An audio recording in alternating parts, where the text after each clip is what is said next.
katong 2 weeks old na darag chicks dire na to sila ibalhin kay dili na jud sila pwede dito sa ato ang brooder tungod kay kusog na kay sila mukaon og kusog na pud kay sila mag produce og hugaw. So ang mahimong cause ana bali ang atong brooder dali kay mahugaw, dali pud kay manimaho.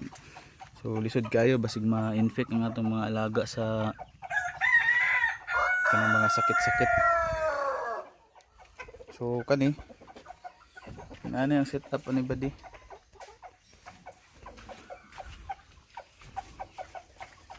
Dira na pud dira bali ato na lang ni itay.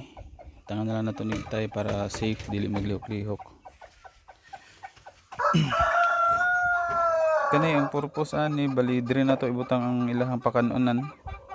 Every time na magpakaon ta diri nato ibutang para dili masagulan og mga rice hull og kanang buhangin.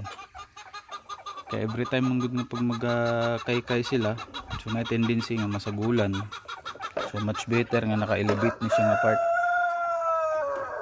So mao ni siya ang setup. Ako na lang siyang gipatong og kahoy. So after ani bali itay na lang po nato ni para dili din siya ingon nga mag-alog-alog.